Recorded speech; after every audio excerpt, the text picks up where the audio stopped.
What's up, everybody? Welcome to After Dark. I'm your host, Jamie. As always, I got Tone Super, the sci-fi swordsman and sage gamer with me. How are you today, Tone?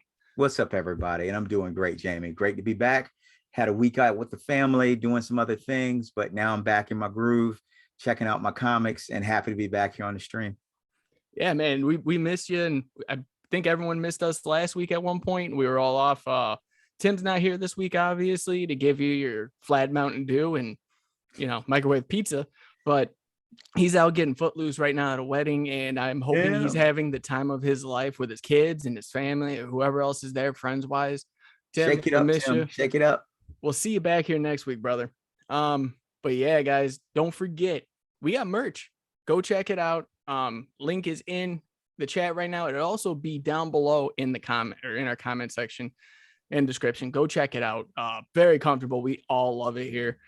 But guys, remember, you can find us on Twitch, Twitter, YouTube, Instagram, Facebook, Discord, TikTok, and anywhere else you can find podcasting needs, including Spotify and Apple Podcasts as well. So all you got to do is type in the Codex podcast or Codex station, and that's what we'll be. God, that's a lot. X. Yeah, Code X station. My mind's still going. We just had the 50th episode of the Codex podcast too this past week, which was a lot of fun. If you guys didn't get a chance to check that out yet, go do that. It is on Twitch right now, and it'll be uploaded here soon for YouTube purposes. And also on Spotify and Apple Podcasts as well. But we do have some fun here planned for today. We got pulls from the last 2 weeks. We're going to be talking about the boys up to this point, which is going to be a fun talk. And then Tone's got a topic about the MCU that he would like to talk about. So we're going to see how that goes today. Oh, yeah. But yeah, without further ado, let's get in some pulls, man. I want to see some of these covers. So check this out. I did with my comic shop, shout out to Third Eye Comics in the Beltway region. Steve, Trish, Torma, everybody. I got to shout out Di, got to shout out Tyler. Love you guys. Liz, love you all. So they hold online auctions, and I decided to finally dive into one. And of course, I got a little trigger happy and got some great pulls. I'm going to start with Spider-Man Noir, right? Ooh. And I haven't read Spider-Man Noir. It's a Spider-Man that's really set in the 1930s, more of that kind of spy, I should say, a gumshoe detectives mystery from the 1930s. It's that style of writing around Spider-Man Noir. And so I wanted to check it out. I saw it on the auction. I grabbed it. And I'm going to keep it moving because we've got a lot to get through this week. Yes, we do. So as I've said numerous times in the stream, in the early to mid 90s, I was overseas, so I didn't get access to, I only got access to kind of the most mainstream comics while I was overseas serving. And so what I picked up in this auction is Sin City, Frank Miller. Ooh. And this is specifically the Big Fat Kill, right? And I got I got the entire book series of it. That's awesome. Right? Good series. Let's see here. So yeah, I'm looking forward to reading the Big Fat Kill. For anyone that doesn't know, Frank Miller's Sin City was kind of, I think the best way to say it was a new approach and style for that time. And a lot of artists and writers have emulated it and subsequently, but Sin City shook up the world. And I really couldn't get it, and I kept hearing about it. And so I just dove at the chance to pick this up. I've also picked up a couple of Fantastic Fours. I've been trying to get a complete run of the Fantastic Four, so I found some holes.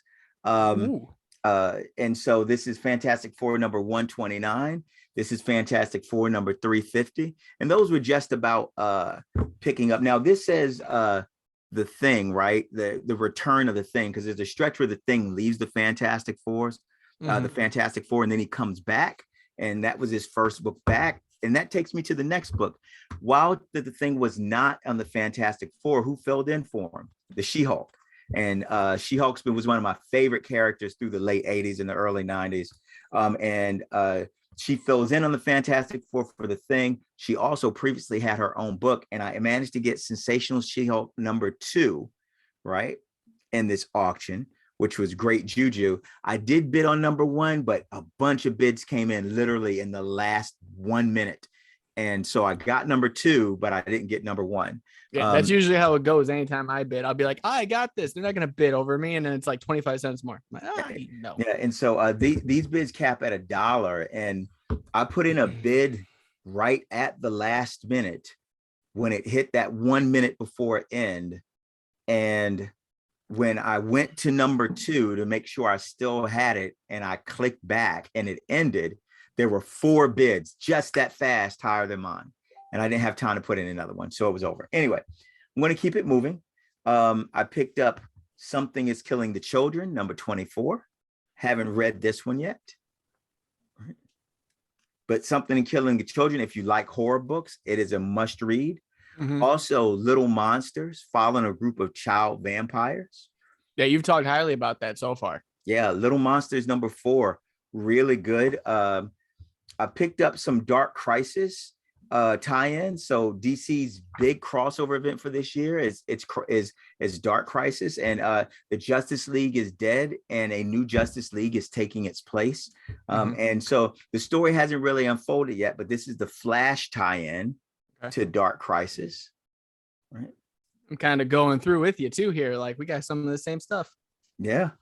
And that's the cover A. And I also bought the Dark Crisis, the Young Justice tie-in to Dark Crisis. Yes. Got that too, but I got the variant, so I'll be showing that one off. And that is Young Justice, not to be confused with Teen Titans. If you want more of that, leave it in the chat, and I'll try it in my Comics 101 series that I'm going to be putting out pretty soon. I'll make sure to touch that if you want to know the difference between Teen Titans and Young Justice. I'm catching up this week on, I missed these books, so it's been about 4 months. I know this is going to probably get Jamie stoked. But I picked up issues 1 through 4 of Radiant Red. Ooh, buddy, you're in for a little bit of a treat there. And so I started. So this is, of course, by Image. I started picking up Radiant Black, and then probably around issue 2 or 3, I dropped off just for money reasons. It seemed like a really interesting concept. And but I just didn't, my collection was getting too big. I was getting too many pulls this week, and so I leaned it out and ended up regretting it because everybody raved about the story. Yes. Right? And so now this is another Radiant in that universe getting their own book, Radiant Red. So I'm anxious to read about it, and I grabbed these back issues while I could. Sandman, Nightmare Country, right? Yes. Is one. We keep following the events of the Corinthian. And if you haven't read, this book is about as creepy as it gets. And I would offer that this book should be made into some type of dark Netflix series. It makes I'm not trying to be dramatic, but it really reads like something like a not quite as horror on the nose as let's say Hellraiser, but a lot of those types of themes. And I'm just loving Nightmare Country. It's from the Sandman universe. World War M was a pull this week. As you can see, now this is the cover B, if I'm not mistaken. Yeah, it's a cool cover though. Yeah, that version of the Hulk is the Maestro. As you can see, he's a smart older Hulk who's running the world. And this is the story of how he came to run the world. But I haven't read it yet. Of course, Black Adam, number 1. Now, for those who don't, everyone knows now that The Rock, Dwayne Johnson, is going to be playing Black Adam in theaters. And so, of course, DC has relaunched the Black Adam as a comic. So Black Adam is one of my favorite DC characters. He's more complex than just being a hero or a villain. He protects his country, Kandar or Kandak. I think it's Kandar. No, it's Kandak. There you go. And he protects it. That's his priority. He's got all the powers of Shazam, if you will, Captain Marvel. I should say Shazam. I don't want to cross the streams there. Ghostbusters reference. Yeah, I was about to say. But I picked up Moon Knight, Black, White, and Blood. Okay. Now, what the Black, White, and Blood, for those who don't know, this is an ongoing theme with comics. You have Wolverine, Black, White, and Blood. You have Elektra, Black, White, and Blood. DC had its version of, basically all the art in this book is black and white with red overtones, right? And the blood is meant to be violent. Now DC did a version of this: Batman black and white, Superman red and blue, Wonder Woman black and gold. Yeah, black, white, and gold. Yeah, and of course Marvel did Wolverine black, white, and blood. It did Carnage black, white, and blood. It did and it's done Elektra black, white, and blood. Now they're doing Moon Knight black, white, and blood. What they tend to be reserving it for their most violent characters, and that should tell you the type of stories you're seeing and you're reading in.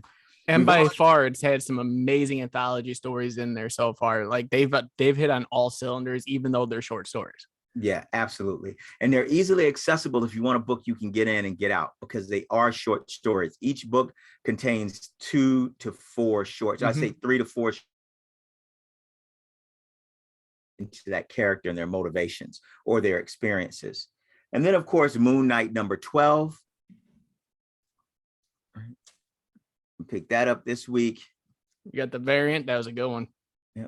I picked up cover B variant also of Punisher War Journal Blitz. Oh yeah, you definitely gotta let me know how that is. Yeah, I'm really amped about this. A lot of development in the world of Frank Castle, and I'm utterly loving it. The main Punisher, so the Punisher used to just be the Punisher book, and then they had a separate comic called Punisher War Journal. And so it looks like they're relaunching that. The Punisher is one book that's being published by Marvel right now, and parallel to it, this is issue 1 of the War Journal, but it's called Blitz. I'd expect with a name like Blitz, it's going to be bloody and fast paced. So I can't wait to get into that. Captain America, Sentinel of Liberty, right? So I got the cover A for this, right? For Captain America, Sentinel of Liberty. I love the angle of the shield throw here. Oh, it's still hard to get Cap's shield throw right, and this angle for this comic is perfect. But I also picked up the Scotty Young variant, right? Oh yeah, hey, he got the angle right too. Yep, exactly.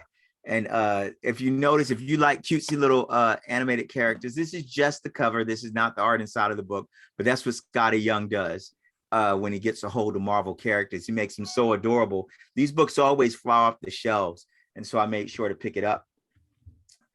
I have a holographic cover for Grimm number 2. Right, it's kind of hard to see here in the camera, so I'm sorry about that. Oh, you're good. You could right there. Yeah, let me pull it back a little bit. There you go. And basically, this is about a Reaper who's had their scythe stolen. Say that 7 times fast. And so she's in the act of trying to get her scythe back, but of course, the management team that's around them, and she doesn't know everything about her history. The management team that around her is punishing her for even losing her scythe, and it's starting a sequence of cascading events.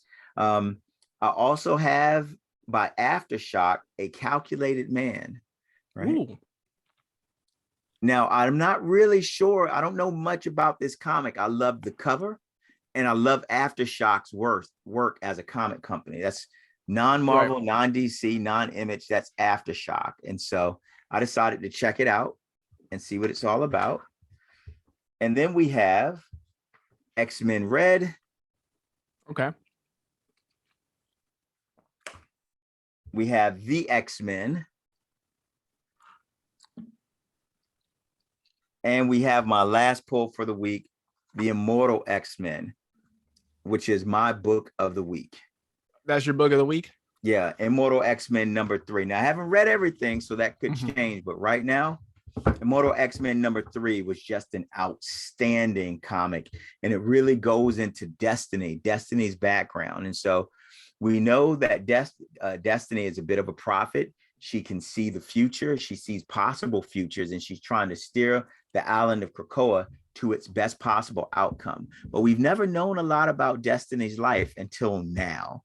And it's so emotional, and it's so happy, and it's so heartbreaking and so sad. It gives you a whole new reason. Destiny is a character I accepted before reading that book. Now Destiny is officially one of my favorite mutants after reading that book. And I love it. I highly recommend, if you want to know more about the character Destiny, or you just want to read a good exposition on how a character comes to be who they are.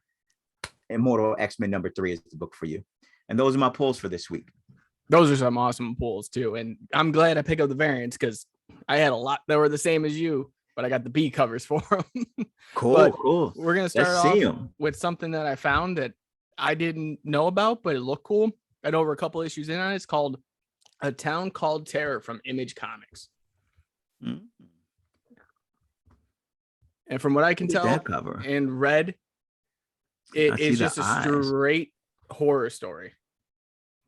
Wow. Yeah. So it's 3 issues in. I haven't gotten to it yet. It just pulled me in, intrigued me. So I was just like, I'm in. Next up, I got something that Tim was raving about.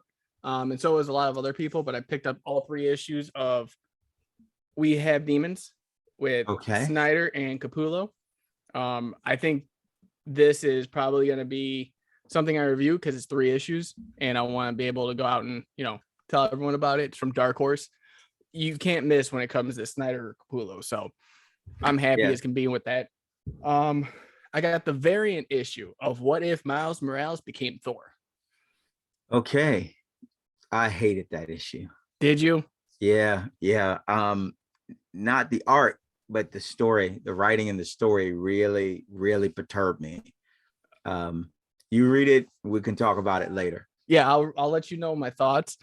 So far it hasn't, like the main What If story hasn't been bad on it so far. So I'm kind of now intrigued to see what this goes within since you said that. Next up, we got a one-shot from Image for Undiscovered Country. This is Destiny Man. Now, this is the telling of the villain in the story itself, getting his own one-shot. For those who don't know, Undiscovered Country is another Scott Snyder book. That's Charles Soule also, right? Yes, both co-writers. Yeah. And it's basically talking about a world in the future where Earth is boarded off completely because a virus took over and mutated everybody and changed everybody, and they broke it down into different areas. And a team goes in because their parents knew about what was going on there, but died before they knew, but don't know if they're technically dead yet. Next up, we have Radiant Black, number 15. Oh, yeah. And the reason I love this so much is because this book takes place in my hometown of Lockport, Illinois. This is 2 blocks away from where I live. Man. Where I used to live. Talk about a reason to buy a book. Well, I graduated with Higgins. Well, didn't graduate with him. I was 2 years behind him. The writer from the book. And he took all of Lockport and turned it into, like, it's perfect. Like, it looks like it is downtown. It was just like, oh my God, I know those train tracks. So you get to read a great story and support the hometown. Oh yeah, definitely. That's freaking awesome. Yeah. I didn't even know what it was about. I didn't even really remember Higgins that well. But when I picked up the book and read it for the first time, I was like, this is, and I just had moved to Wisconsin when I got this book. And I was like, oh, Lockport. I'm like, no. And it's like Lockport, Illinois. And it started showing everything. I'm like, seriously? Next up, we have Future State Gotham number 14. And this is the B cover. Okay. Now, I am still a fan of this. The artwork inside is all black and white. It's just inks, and that's it. Would you like cover? It's got a heavy manga influence on that. I can't remember who it was on this one. That could almost be manga. Bolden. Okay, it could almost be manga Batman. Yeah, and that's how a lot of it's drawn inside too, to an extent. It just depends on the color aspect. I feel like without the colors, I think that book would be fantastic to look at. But without colors, it's all right so far. Got Jurassic League number 2. The B cover. I really dig this. It reminded me of Jurassic Park. Yeah. The beginning symbol. This is pretty okay so far. I love Daniel Warren Johnson as a writer and artist in it. If anyone hasn't had a chance yet, go check out Beta Ray Bill. He did the interiors and the writing for that. It was just it was fantastic. Next up, Power Rangers number 20. Yeah, I saw that one. I didn't pick it up, but I saw it. Yeah, this book's hitting for me. I love it. I'm loving everything that's coming out of the Mighty Morphin and Power Rangers realm right now. probably my favorite cover that I've picked up so far, and that is Poison Ivy #1.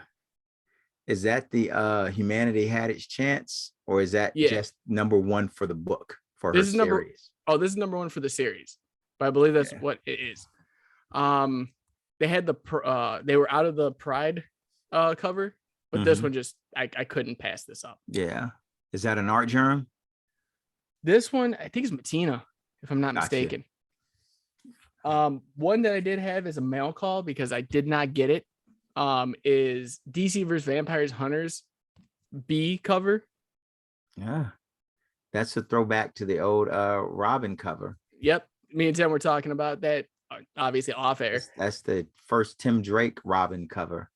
Yeah. And I thought that was amazing. I'm like, that's the B cover? That looks awesome. Yeah. Next up, we got Rogue Sun #5. Yeah. The story's really starting to develop. There's so much chaoticness in this, with this being Image's way of making a superhero universe with that Radiant Black, Radiant Red, well, all the Radiant colors now because they're like the Power Rangers of it. And then Infernal Red Girl, which would be coming out as I believe a trade. It's not going to come out in single issues. They're just going straight to trade with it. So I'm excited for that too. Next up, Noctera 11. And this is another Snyder book. Obviously, I'm a Snyder fan. If no one's noticed, I guess. I didn't even know I was a Snyder fan until I started seeing how many books I was getting by him. This is always one of my picks of the week. Like 100%. This book is flawless and takes a different direction. Basically, there's no more sun. Because of that, everyone's either that isn't in light turns into this mutated monster and is taking over the world. And the only way you could destroy the monsters is with light. So they call it the big PM, which there's no light whatsoever. They got, even if it's the littlest thing, like a little light, like a little 1 watt, it helps. They're driving big diesel rigs so they can travel across the world. It's just intense and insane, and probably has the best villain I've ever seen in comics today. Wow. That's a statement. Yes, it is. And it gets crazy. You had the variant, but I also picked up Moon Knight #12. This is the normal cover. Okay. Cover A. Yep. Also, because they were behind, I got Spider-Man #3. Yeah. And then Spider-Man #4 as well. Okay. I'll probably check that out. Still seeing how I feel about this series. Yeah, I decided to wait, and I'll probably see how people are feeling about it before I test drive it around issue 7 or 8. Right. Nightwing #93. Okay. Which has been, that's a great cover too. Yeah. It looks like a crotch shot of Dick though. It is. It is. You hit the nail on the proverbial head there. Or shall I say meat sausage, what we'll be talking about later. Meat sausage. But with that, if anyone wants to know, you want to write a great, I feel like Nightwing is one of the best written books in DC right now. So yes, I do agree. Another one that you had, but I had the V variant for, is the Dark Crisis tie-in with Young Justice #1. Mm-hmm. Oh yeah. That was my crew, Young Justice. I was never a Titans guy, Teen Titans guy. I was always a Young Justice guy. And I also have another one you had, but I'll have the B variant for, and that is Black Adam. We didn't have that one in my shop. That's a great cover. I grabbed the last one. Now that I think about it, I got there about 15 minutes late. Somebody may have grabbed them up before I got there. Yeah, and I think honestly, this is one that people were talking about a lot. This is my last pull. And I had to get it after being told the idea of it, but it's Milestones in History from DC. It's an 88 page. Okay. I haven't dug into it yet, but I think with what is given inside, it's the tales like of the multiverse kind of thing, but in different realms of it. But for Milestone Comics? Yeah. Yeah, you're familiar with Milestone, right? Mm-hmm. Yeah. So yeah, I was picking up some of the Milestone work before. I didn't see that at the shop. I may go hunt that down. It's going to be interesting to see a Milestone version of Tales of the Dark Multiverse. So yeah, I think it expands different multiverses. I don't know if it hits Dark Multiverse, but it's just definitely the multiverse in this aspect. Yeah. But yeah, those are my pulls. And guys, we've had some good ones for the week. Great polls all. Which Yes. one would you say was your pick of the week? If have you had a chance to read through them enough to get a pick of the week yet? If I had to choose one for a pick of the week, I would go Noctera 11. Yeah. That would be my pick of the week. I think You've been raving about Noctera. I even bought Sonny the trade because I was raving about it so badly. It was his birthday and I was like, I gotta get him something. I was like, I'm getting him Noctera because he needs to fall in love with this just as much as I am. Especially when the main villain is named Blacktop Bill and he just rips people apart, and he basically the person that was supposed to succeed him, he tore their junk off, fed it to him, and then stomped on everything else, all the other bits and pieces, and is just relentless, will do whatever it takes to get the kill kind of a character, and he stops at nothing to do it. They had a special. He kind of reminds me of the Joker in an instance, because you never know the real story of why he is the way he is. Yeah. So it brings a whole different mentality to the villain aspect of it. And it's getting, I believe, a Netflix series. So It's going to be crazy to see what happens there. But you know what else has been crazy? The Boys. The Boys. I'll let you take this one away. We'll start there. So I'm going to start this by talking to anyone out there. I'm not going to do a historical on The Boys. The Boys originates in comics. The Netflix is an adaptation. So everything in the Netflix Prime series is not, I'm sorry, Amazon Prime. Thanks for the correction. No problem. Everything for the Prime is not, it is an adaptation. It's not exactly like the comics, and some of the deviations. Now, I'm not a scholar of the comic of The Boys. Meaning that I dabbled in it. I didn't actually collect it at that time when the Netflix series came out. I decided to go back. I've done a little bit of reading here and there.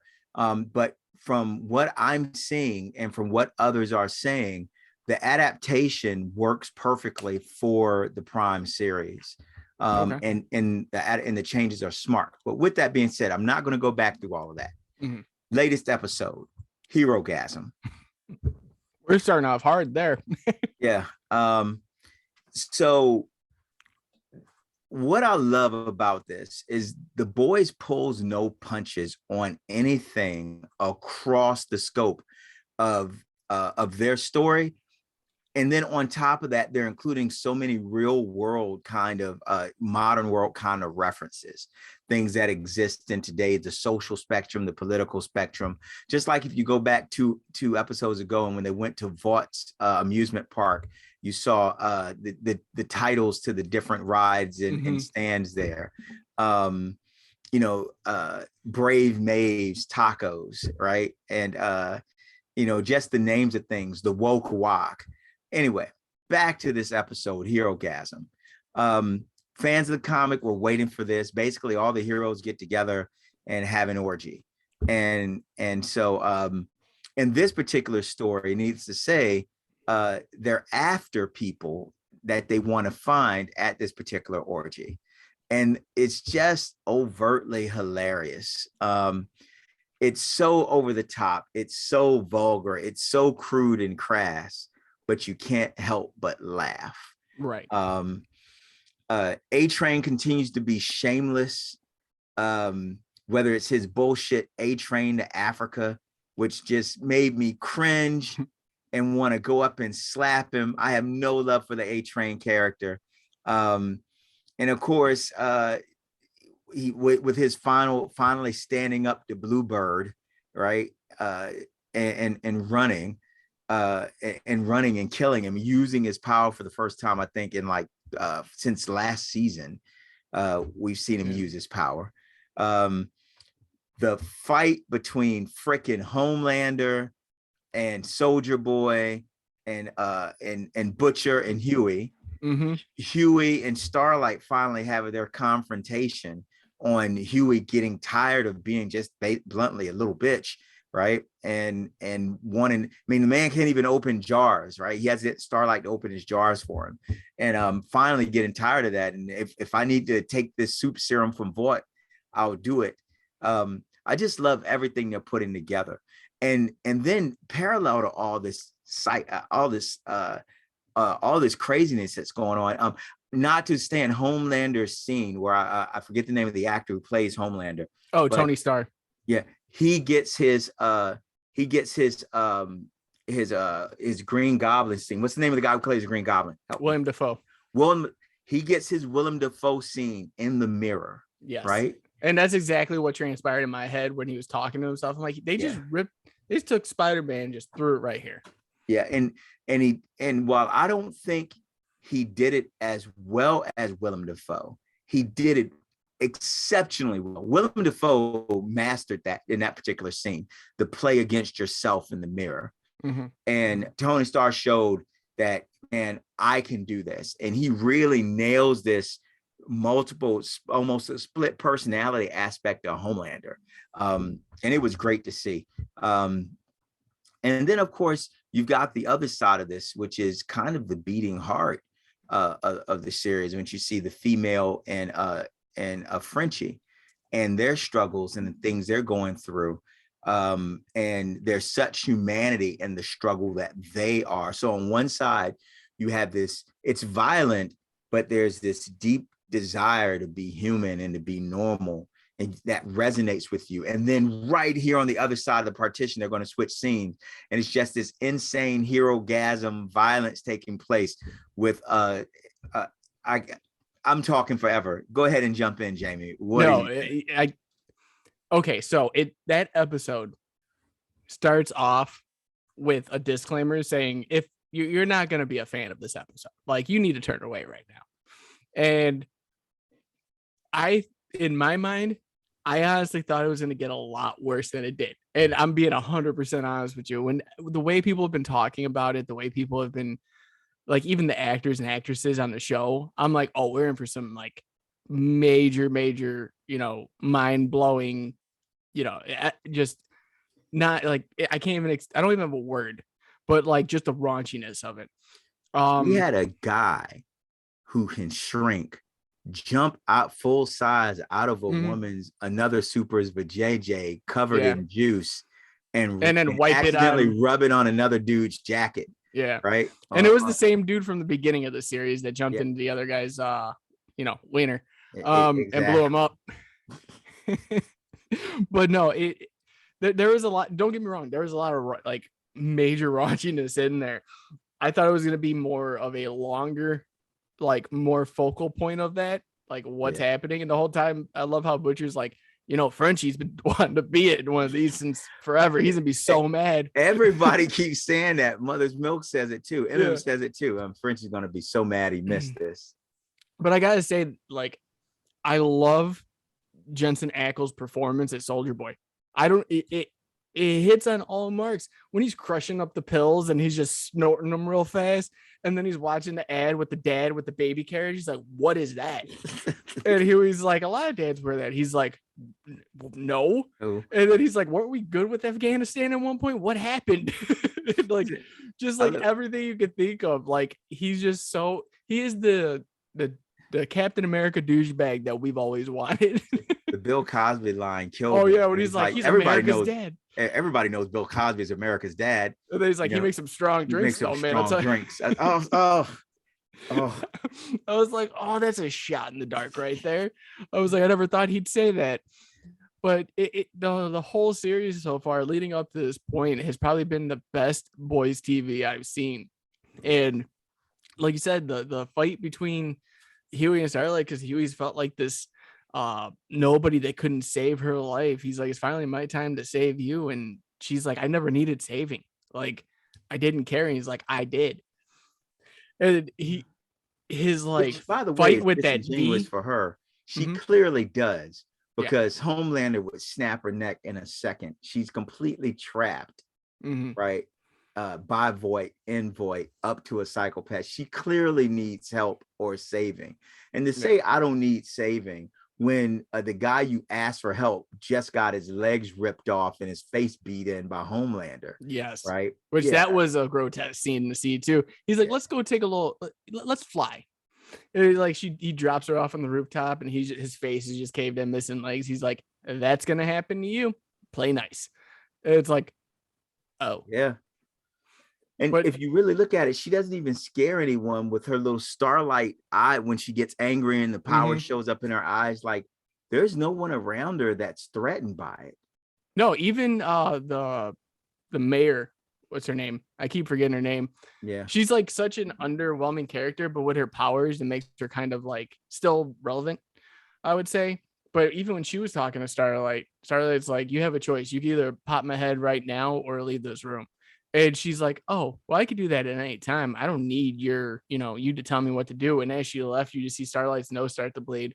Yeah. And I was like, she's going to do it. Like, and Huey's nowhere to be found. So when Huey wants to save her, I think there's some Starlight underestimating Huey there taking place. And I know she just wants to protect her human boyfriend, her non-super boyfriend. But yeah, she does need saving, Yeah. And like I said, the whole battle with Frenchie and Okoye, I think her name is actually. Yeah. Okoye, is it Okoye? I feel like it's Okoye. Because might be wrong. Let me know in the comments down below. Is the Dujamai general from Black Panther? But let's see. Let me look it up. Give me just a second. We'll find out. Yeah. Well, we'll just still call her the female for this moment. With their battle, her having her powers taken away due to Soldier Boy, and now she's like realizing that after Frenchie got kidnapped, she got kidnapped, and she's fighting her way out of there and wins without powers. She looks at just Frenchie and goes, I am the monster. Like, there was nothing that Vought did for me that made me Kamiko. There we go. There's nothing that Vought did for me that turned me into this. I did this myself. Like, there's no more excuses. But my favorite 2 parts of this whole series, or of that episode that we need to talk about, is once Homelander turned to Black Noir and he's like, I'm gonna need you to help me defeat Soldier Boy. He's like, you always have my back. And he doesn't say anything because obviously his face is all messed up. We learned from the episode previously. And he puts his hand on his shoulder. He's like, thank you for always having my back. And he's just standing there. As soon as Homelander leaves, he just turns around, gets in the elevator, and cuts out his chip out of his wrist, hands it to somebody. And the Deep's like, hey, man, Black Noir just left. He's like, no, he didn't. He's like, he couldn't. He was part of his team. He's like, and you just saw the fear in Homelander's eyes for the first time. Like, I don't know what I'm going to do next. So he sends the Deep to go to the Herogasm. And leads into my next favorite scene, was the scene of him in the bedroom with the octopus. The Deep, man. Oh my God. Pants down, everything. And the octopus is just wrapped around his whole. Yeah. Just the Deep's in the deep end. Pun intended. I love Starlight's response to just pull out the camera. Yeah. You want Homelander to see this? I'm sending it. And he's like, no. we saw what happened with Timothy. Yeah, imagine this one.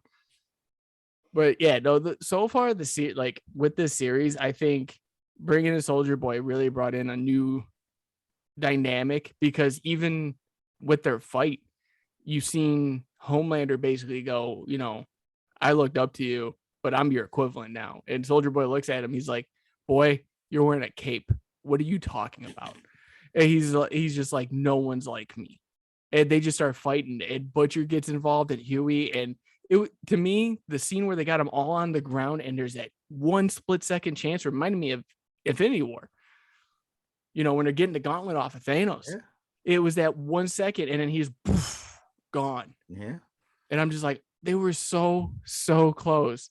And that destruction scene with Soldier Boy just blacking out or what we think is blacking out, and just taking apart everything and everybody that's in his way. It's probably one of the best shows out there right now. Star Wars aside. With all the radiation that Soldier Boy emits right now from his how he was experimented on by the Russians, and these explosions that he's not actually conscious of, right?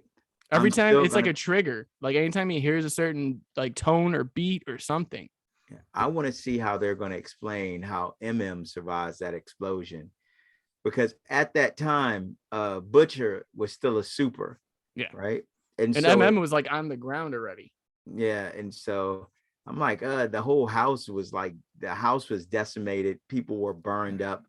If comes away with no injuries, I'm going to call that plot. Not that I want to see him, but he was just in the next room when Soldier Boy blew up, Yeah.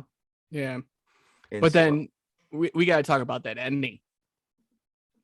And it's fine. So if you guys haven't seen it yet, obviously we've been giving spoilers, but for the ending, this can be a little bit more spoiler heavy too, obviously. So if you guys haven't clicked away yet, do so now if you don't know the ending. we're kind of 15 minutes past. It's fine. They'll forgive us at some point in life. But no, when MM's sitting there, he's like, "You sure you want to do this to Starlight?" And Starlight's like, "Yeah, we got to." And she's just sitting there being like, "No one cares about you. We care. All Vought cares about is their numbers and their perception. Soldier Boy is back. Soldier Boy is real. Don't let anyone tell you different." And I officially am done. Like with the 7. I thought that was like the suspense dramatic climax we needed, because not only is she just done with everything, but what happens next now that she's just made this public with her 142 million followers on Instagram? You know, what type of pressure does it put on Vought? How does Homelander respond? Keep in mind, Homelander just lost his first fight. Right? We saw Homelander run. Homelander's a bully, right? He's a narcissist. How does that loss going to affect him? And now he's being basically pushed around again because Starlight's asserted a position of power. I'm not doing this anymore and I'm going public. How is he going to respond? I'm really curious to see this. And is Huey still going to be the guy to try to save her at that point? Because he's already got his own thing. Like, you've seen them leave and they didn't even look at each other. They just left. Butcher looked over, looked at MM. Huey didn't look. He kept his head down and left with Soldier Boy and Butcher. And I was just like, this is going to turn crazy. Yeah. And I think isn't it 8 episodes? I think so. So we only got 2 more left to find out. And it's every time it's been like these stories being told, like you get that little bit of like heartfelt like light at the beginning of the episode, like at the very beginning of the season, and they're like, what dumpster fire are we hitting next now? Like, that was great for the first minute and 30 seconds, and then all chaotic hell broke loose. And that's The Boys. Like, The Boys doesn't disappoint in that, man. They really pull every episode. They don't pull any punches. Like, whenever you think they're going to go more gentle or they're going to get into a routine and start to kind of casually fly, they do something else that's just like, what the fuck? Yeah. And to me, I like, as of right now, because there is some certain shows out and there's other shows where you could possibly tune in and watch, this is the one I'm tuning into every week that it drops. Like, I haven't even caught up on Stranger Things yet because I'm waiting for that to finish as soon as the second part comes out and then do a full thing. But this is the first time in a long time I'm actually keeping up with episodes every week. The last time I did that was with Invincible, I think. Yeah. So I'm excited for everything and with the storytelling in it so far. So, but that brings us on to our next topic that we have this week. So Tone, take that away for us since, you wanted to talk about it. So for this topic, I want to give a good shout out to one of my good friends, Gabe, Gabe Noir. I love you, guy.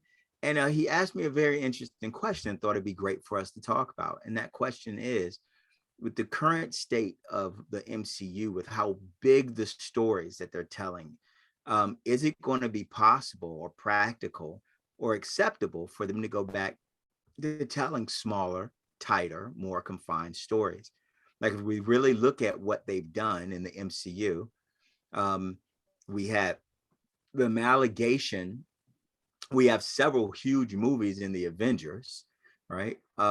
Leading up to Endgame, which was 10 years in the making, right? With a massive storyline. Even Doctor Strange, the Peter Parker movies, the Spider-Man movies of Far From Home and or No Way Home was huge, and identifying the multiverse and including all of these different characters from across the multiverse. Doctor Strange, Multiverse of Madness, the same thing. is it going to be difficult for the MCU to start telling kind of single contained stories again? Like, now that we've seen Spider-Man on this stage, how do you go back and tell a story of Spider-Man versus the Rhino? Right. Right. So what do you think about that? See, with something like that, right now, I think there's two ways of thinking going into this for me. There's the movie aspect of it, where the MCU is broadening horizons, where we want answers to everything that's going on right now, between the multiverse of madness from No Way Home, moving forward, and seeing who's going to be the new Avenger lineup, seeing what next event's going to be the big spectacle, seeing what characters they're bringing in. You have to tell those tight knit stories, sometimes loosely, but they still got to be on the point. What I think they're using and utilizing correctly is Disney Plus, and making certain shows tie into those MCU movies, where you had WandaVision that basically led into Multiverse of Madness. You know, you had Loki that's telling the story of what's going on with Loki right now, even though, you know, we got Thor Love and Thunder coming out. How does that portray now into that, knowing that Loki's still relevant in the multiverse? So we get to see those aspects with them. Now, as far as the MCU with the movies goes, I still think they could do a good job with it, as keeping it close. Obviously, you have anywhere from an hour, 30 minutes to, 3 hours from what we've seen with Endgame, or no, Endgame. We've seen you can pull those times. Now, I don't know if most people's attention span want, 2.5, 3 hour movies every single movie now, but you can still tell a pretty decent, straight to the, point story through those, in my opinion. But adding in that little flair, which is Disney Plus, I think you have the right remedy to do that. You had Miss Marvel, you got, She-Hulk coming out. You've got this new Wonder Man story, which would open up so much more for everybody. Right. Yeah, I think that we just need to know what the next, I feel like personally, as a comic fan, as a lover of all of the pop culture that this brings to us, I feel like we need to know what the next event's going to be. Like, we need to know who's the new big baddie. We need that cut scene at the end where it's Galactus, Magneto, or, another Celestial at this point. Because that's where I feel where we're not getting a story behind why this is happening now. It's just, let's just throw this character in there and see what sticks. Right. Moon Knight was cool. How does Moon Knight play into the MCU now? I think you make some great points, but I think it's going to be very difficult for them to put established characters back into smaller movies. And I feel like they almost will have to go with newer characters that they're introducing in those smaller roles and save we've seen Spider-Man, to use that same analogy, we've seen Spider-Man now on a grand scale in big multiversal pictures, several of them now. Yeah.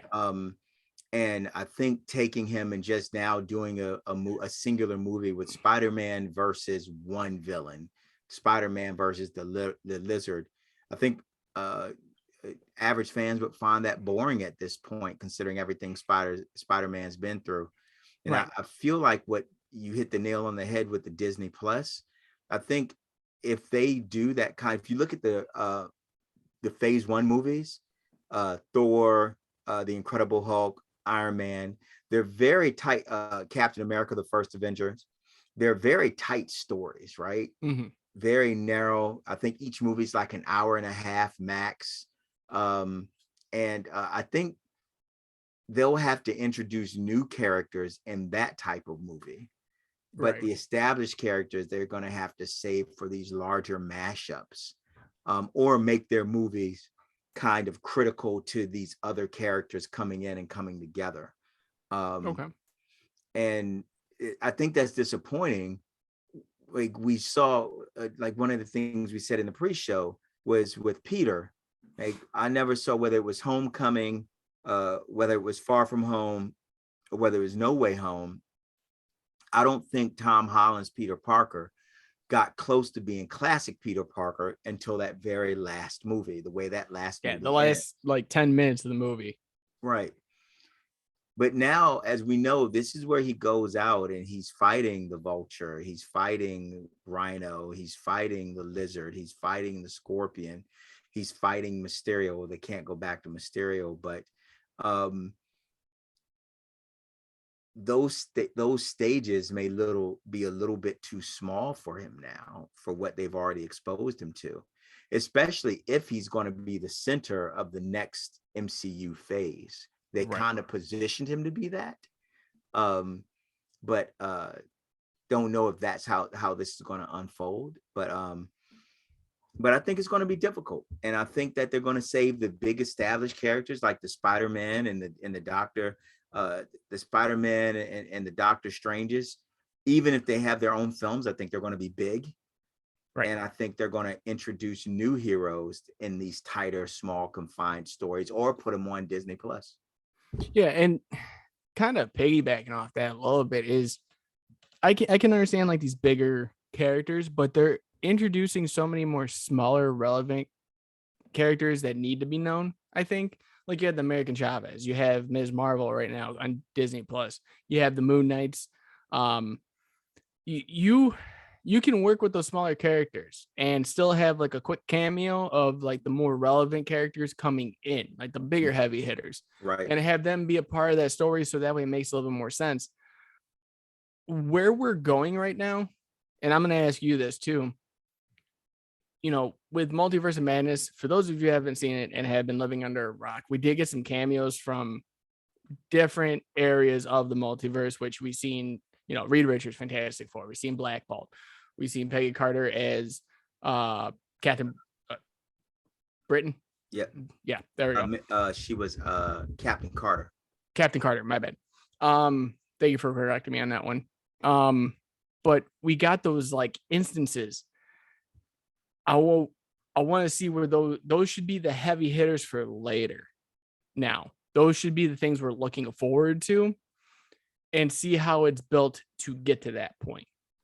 Because in my eyes, the only two things that make sense right now is for a big event is Dr. Doom popping up at the end of a next movie, or being like, my name's Dr. Victor Von Doom or something, just a little snippet, just kind of like what they did with Thanos, or having like a Charles Xavier Magneto meetup to start off the new X-Men franchise, something to give us interest again, because I think the best thing that they did, especially after the Avengers movie, because after every single one we kind of saw them coming together, but then we saw the Thanos instance in Guardians of the Galaxy, and I think everyone lost their minds. And they knew what the end goal was going to be. We don't have that right now. Yeah. So I feel like you can't tell a story tight knit unless you have that end goal now. And I think everyone's the same way, where it's, well, what is this leading up to? Okay, we get the multiverse. We know, what do you call it? Wanda snapped. Where does that leave us now? What's the next big event? What can we say here? We're paying our hard-earned money. What are we moving towards? Well, I think that I think you're right. What it sounds like you're looking for is the framework for this to operate under. What's the big framework that all these movies are building towards? What structure? What's the end state of the building of these bricks that you're laying down now? We don't know that yet. I think they already laid that groundwork in Doctor Strange, Multiverse of Madness, not just by introducing Reed Richards or Charles Xavier through the multiverse connection, but specifically the language they use when they kept saying incursions. The incursions are the biggest danger. The incursions are the biggest danger. You're going to cause incursions. We can't have incursions. You think the witch is more important than the incursions? They said it so many times. Right. I can't believe that they're not leading us to Secret Wars, right? That was the genesis of in the comics. For those who don't know why I'm keying on that language. There's a big event, multiversal event. Dr. Doom and Reed Richards center are the center of that event. But it's incursions, one version of Earth, one version of the multiverse collapsing into the other. Earth is the nexus, and these heroes are trying to prevent it. And as all of these Earths from the multiverse collapse into each other, they're either forced, one Earth is forced to destroy the other, right? So their universe will live, or both universes die. And as this collapses the multiverse, eventually it all implodes, with the last two Earths colliding with each other. And that's when Dr. Doom takes power from the beings that were doing it. And boom, you've got the Secret Wars. And so the trigger for the Secret Wars, 2015. Now, stop, break. For those who don't know, there are different Secret Wars out there. And there's one that came out in the 80s. That's a 85. That's a landmark classic story, the Marvel superhero Secret Wars. What I'm talking about is the 2015 Secret Wars. And so that's readily available if you want to go check it out. Amazing story. And there's like 2 years of Avengers stories that lead into that, called When Time Runs Out. And so the movie, to me, was saying we are going to move towards the Secret Wars, when they kept saying incursions over and over and over again. Right. My 2 cents. Yeah, I never got the chance to read that 2015 series. I definitely want to, because I've heard you and Tim talk so good about it that it makes my stomach hurt that I'm not reading it. So I might have to pick that up in trade form just to get the whole instance.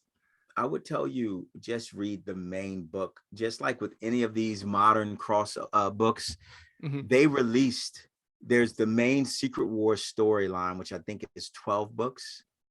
And then there are like 1,000 different supporting books to that main storyline that you can get the story without reading all of it. And most of them are not worth the money you're spending on them. Hey, we've got to flesh this out. Let's kind of bump sales for this. I bought a lot of them, and then I just burned out. Like, they're adding little bits and pieces to the greater story arc, but not enough that it was worth the money you were paying to get that little bits and pieces. So if you just picked up Secret Wars 1 through 12, you'd be golden. Awesome. No, I'm definitely going to do that then, and check out at my comic shop next time I'm there for it. Because like I said, this could be something that will, like you, make me understand better, what we're going into in this next phase with the incursions and everything else that's going on. Because I really never understood it. But then again, I am not the biggest Marvel fan. I do have respect for Marvel. I read a lot of Marvel. I just didn't get a chance to read that. Yeah, there's so much in the Secret Wars. Like, they're introducing Namor in the upcoming Black Panther movie. The war between Wakanda and Atlantis is a prominent feature leading into a prominent event leading into the events of Time Runs Out that leads to the Secret Wars. Dr. Doom has some of the most Doom freaking moments in the history of comics in the Secret Wars. Doom and T'Challa fighting. This isn't the comic, so we don't know what they're going to do in the movie. But T'Challa fights Lord God Doom with the power of the Beyonders. He fights him with an Infinity Gauntlet, right? There's just not enough frames to do it justice. Doom really wraps himself around the Marvel universe around himself. His throne is the World Tree that you see in Thor, right? He has a galactic Castle Doom, which is guarded by Galactus, to police the realms, the realities he's created. He uses an army of Thors, right? Okay, now you got me sold. Now I got to go pick this up. Yeah, it's pure Doom. I might just Amazon it to the house at this point. And then in pure, like, kind of hate, and the greatest hater. So Reed Richards is dead, or so he thinks, or so he wants to believe. But when Reed finally shows up, Reed finds out he's really taken Reed's place inside of Reed's family. He's made Sue his consort. So he's sleeping with Reed Richards' wife, right? He's raising Reed Richards' 2 kids as his own kids, right? Like, and the the pathology of that is you hate this man so much, but deep down you want to be him, right? It's great. Oh God, that now I'm definitely getting it. Thank you for. I'm spending my hard-earned money on this now. But no, like I said, I think that's a great point to end there on that topic. I mean, there's a lot of ways you could do this, and we both have two very great ideas. I think you kind of swayed me on your side just a little bit there, Tone, with how you explained it better than for me. Seeing with the whole incursion aspect and everything else. Real fast, I do want to talk about what we're working on right now. Guys, we do have a lot more work in the background. Obviously, everyone's doing their part. We just had the 50th episode of the Code X podcast. Go check that out. That was a fun time. We got more coming for you on TikTok. We got a new segment called Let's Talk, where we give a breakdown of characters. Right now that's up is Superman, Captain America, and Wonder Woman. I believe we're going to have Iron Man and Green Lantern Hal Jordan next. So guys, go check them out. It's a quick breakdown. So for those of you who don't know these characters, we're going to go through a bunch of them from best known to the least known. And we're going to give you a full minute to minute, 30-second breakdown of what they're like. So that way, maybe you might be able to look at a character and be like, I relate to them a little bit more. As far as the YouTube side of the channel, we do have the commercial up. So that way you guys can go to hear Tone Super's voice as soon as you go onto our channel now. So you guys get a little bit of taste of, what we do and what we're going for. And speaking of Tone and his sign in the background, why don't you give the people what you're doing and be working on for us? Well, I'm always about finding new comic fans and getting people into comics. And so I'll be doing a segment called Comics 101, which is just meant to be some basic introductory videos to help you if you want to start moving into comics, if you're interested in collecting it, either physical or digital, some things to consider, things to think about, how do you get started, how do you store, things like that. Like, it's not so much as talking about characters, but what's the actual process if you chose to delve into this comic world? So. Yeah, and trust me, there's a lot of people out there that I've talked to so far that are infatuated with this idea because they've been in our shoes like we were at one point. We were like, where do we even start? Like, who's that character? And all of those 101s are supposed to be really, really light. They're not going to be heavy. They're going to be, you're talking 3 to 5 minutes, maybe 6 minutes maximum, just to help you put your thoughts around getting started. And then you can jump right over into Jamie's segment and start looking at what characters, what character resonates me. So you could take the 101, package it in with the other segment and roll with it right into your local comic shop. Right. And I think that is a perfect ending point. Tone, you want to take us out this week? And I'll hit them with the meat and potatoes. Well, I would like to say to everyone, as always, thank you for taking the time to watch our stream and to come in and have a good time with us, be part of the clan.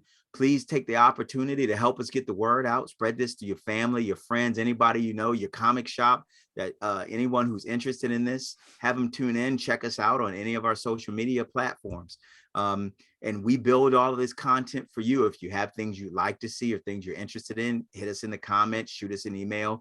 You see our handles and hit us on Twitter, and we'll take a look at we're doing it. It says we do it because we love it, but we do it for you. And that brings me down to the last part. There's a lot going on in the world today, a lot of things happening in society, right? Just don't forget that we read these heroes because they aspire to be their better selves. And every issue and every book, through all the challenges and the up and down, they try to seek the best version of themselves. And I ask you to continue to try to seek the best version of yourself.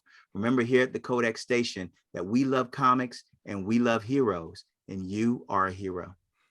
I swear, Tone, every time you say that, I think it should be on the back of his shirt.